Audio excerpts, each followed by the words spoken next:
Hello friends, welcome to my YouTube channel. তো আজকে আমরা একটা নতুন ট্রিক্স দেখব। তো ধরুন যারা আমরা যারা ডেভেলপমেন্টের কাজ করি, ঠিক আছে?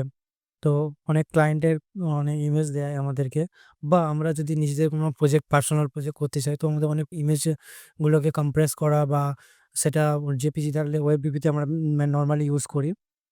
তো সেগুলো একটা একটা করে করতে গেলে অনেক টাইম লেগে যায়, ঠিক আছে? তো সেইজন্য আমি একটা ট্রিক্স পেয়েছি যে একসাথে সবগুলো ইমেজ কিভাবে কনভার্ট করব, ঠিক আছে? এটা অনেকে জানেন, অনেকে জানেন না। তো যারা জানেন না, এটা ভিডিওটা মোস্টলি তাদের জন্য।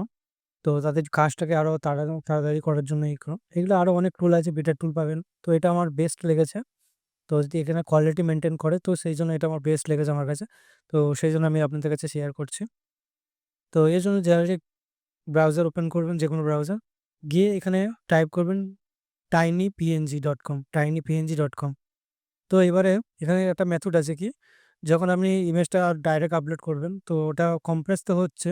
কম্প্রেস মানে যে ইমেজের যে সাইজটা ওটাকে কমে যাবে। ঠিক আছে? ধরুন এখানে একটা ইমেজ আছে, এখানে দেখবেন 1 এমবি। তো এইটার সাইজ অনেক কমে যাবে। ঠিক আছে? তো এখন আমি ড্রপ তো ইমেজ এখানে আমি ইমেজগুলো সিলেক্ট করলাম, যে ইমেজগুলো আমি কম্প্রেস করতে চাইছি।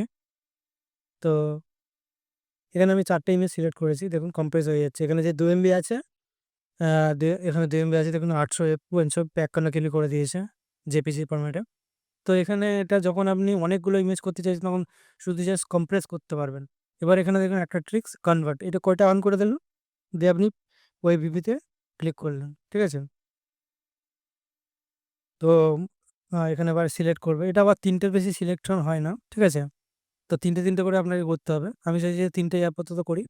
কমপ্লেন আপনি অনেকগুলো করতে পারবেন, বাট যখন আপনি কনভার্ট করতে চাইবেন, তখন ৩ টের বেশি করতে পারবেন না একসাথে। ঠিক আছে? তো এটা একটা ভালো, অন্যান্য ওয়েবসাইটে দেখেছি একটা বেশি করতে দেয় না। হয়তো আছে, আমি সেটা বেস্ট লেগেছে আমার কাছে। তো এটা কোয়ালিটি মেইনটেইন করে, সেইজন্য এটা আপনাদের সাথে শেয়ার করছি। তো এখন আমি ইমেজটা কনভার্টও করেছি, প্লাস কম্প্রেসও করছি। ঠিক আছে? তো দেখুন পুরো কম্প্রেস হয়ে গেছে। কম্প্রেস প্লাস কনভার্ট হয়ে গেছে। তো কিছুক্ষণ ওয়েট করার পর দেখবেন পুরো ইমেজটা অপটিমাইজ করে দিয়েছে এবং কম্প্রেসও করে দিয়েছে। ঠিক আছে? দেখুন কত কমিয়ে দিয়েছে। কোথায় ছিল 1 এমবি, কোথায় 371 কেবি করে দিয়েছে। যেটা খুবই ভালো জিনিস। তো আমাদের কাজটাকে মানে একসাথে করে দিয়েছে। এখনো একটা করতে গেলে অনেক টাইম লেগে যায়। তো সেটা আমরা একসাথে করতে পেরেছি। তো এবার চাইলে আমরা এটা একসাথে ডাউনলোড করলাম। করে উনি একটা, তারপর টাইনি যে আমাদেরকে একটা জিপ ফাইল করে দেবে। সেই জিপ ফাইল থেকে আপনি জিপটাকে এক্সট্রাক্ট করে আপনি ইউজ করতে পারবেন আপনার ওয়েবসাইটে। ঠিক আছে? তো ভিডিওটা এই পর্যন্ত। ভিডিওটা কেমন লাগলো জানাবেন।